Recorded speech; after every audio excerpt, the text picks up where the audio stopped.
There are really only a handful of brands that you could truly call global, that you see almost anywhere you go in the world. And one of them is obviously Starbucks, right? Massive global empire run by him, Howard Schultz, CEO. When Howard took over in 1987, there were 17 Starbucks stores. Today, it's everywhere. Sometimes it feels like it's literally everywhere. More than 19,000 stores in over 60 countries, 13 billion in annual sales, and when you are that ubiquitous, you will be a target. Howard, a kid from the Brooklyn Projects, a Knicks fan, that's hard enough. He actually ended up being the part owner of the Seattle Sonics and received a wake-up call about the business of modern sports. He's brought Starbucks into the larger socio-political conversation, backing fair trade for its coffee growers, wading into the gun control debate, and standing up for gay rights, whether his shareholders like it or not. The best that we can do as leaders is create a framework or guiding principles and core purpose for what the company, the brand, stands for. Howard Schultz, everybody!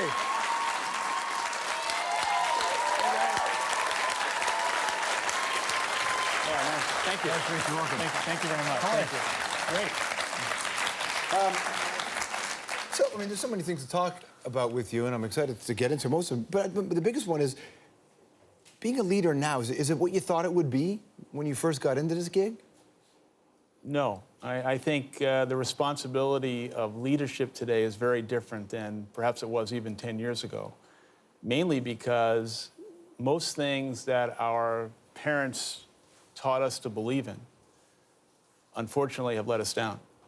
And so I think the issue about leadership today is truth with a capital T. You know, aside from your obvious success, one of the reasons I really wanted to talk to you was you had that great moment where that's become the stuff of mythology now, where somebody at a shareholder meeting asks you to maybe soften your position on marriage equality and gay rights, and you essentially said, if you think you can make a better return on your profit, I think it was like a $38 whatever, or if you make a better return, then go buy something else. Yes. And it was pretty firm the way you said to him. I thought that was an incredible move. And Kevin O'Leary, who's a noted business person in Canada and America, this is him on one of the shows here on this network.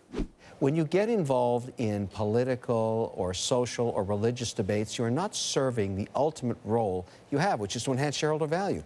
You're offending somebody, and that's not the role of the CEO of a coffee marketing company. That's one view of CEOs, but what are your thoughts on that? He's drop dead wrong. Do you think that more people agree with you or more people agree with him? Well, first off, look at the performance of our company. Our company has, when I made those statements, our stock was up 38% for the year. Now, I said something with great respect and civility to that shareholder who was not in favor of us providing same-sex benefits to partners who were gay. And all I said to him was that we believe in respect and dignity for all people. I don't believe the primary objective or the only objective of a for-profit company is to make a profit, because I don't think it is a sustainable goal and something you can achieve if you're only doing that at the peril of everything else. Your background, you come from such a hard, scrabbled, tough, different reality altogether. When did you have your moment where you thought, oh, we got to be more than just... Yeah. Well, when I was 7 years old, I came home from school.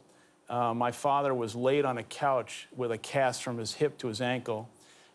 He was a truck driver, and his job at that point in his life was delivering and picking up cloth diapers before the invention of Pampers. He fell on a sheet of ice in a winter, and he got hurt, and in those days, there was no workman's compensation, there was no health insurance, and he was dismissed as an uneducated war veteran, and he had no job, and we witnessed, at the age of 7, the fracturing of the American dream. Now, I didn't know at the age of 7 that one day I'd be in a position to either build or run a company. However, we all have had life experiences that have shaped us. And what shaped me at that point was recognizing that if I was going to build a company of any kind, I was going to be as respectful to the person who was uneducated as I was to somebody who had an MBA degree from Harvard. And I was going to share the success with everybody. And as a result of that, the sum of the parts would be greater than the individual pieces, and everyone would have a stake in the outcome. And the success of Starbucks, although we are sourcing and roasting the highest quality coffee in the world, we got great real estate, It is based on human behavior, the human condition, and the culture, the values, and guiding principles of our company. And that's why we succeed. Your father never got to see you really have your moment, did he? No. My father died in 1987 and missed all of this. What a run.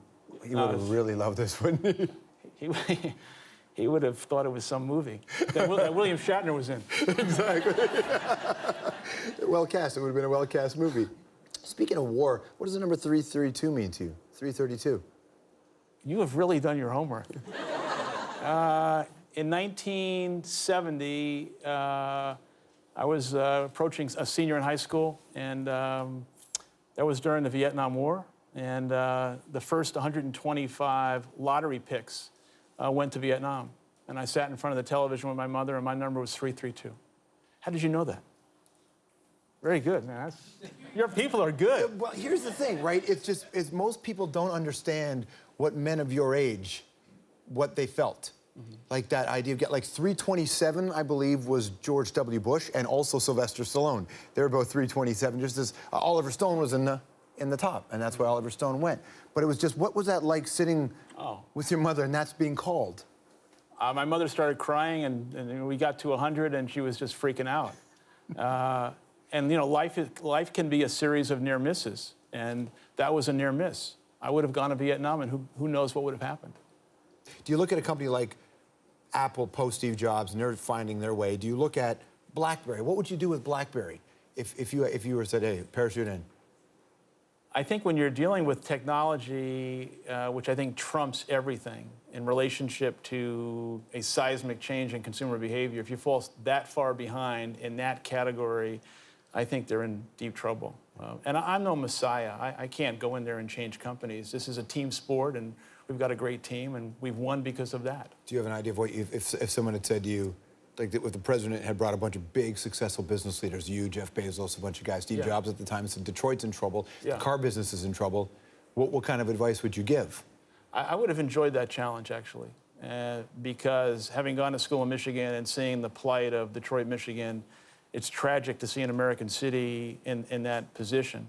I think the first thing that had to happen there was to sit down with the unions and the pension funds and realize that it's not sustainable. We've got to create a win-win, and that should have been done early on. And by the time they did that, it was very late in the game. Yeah.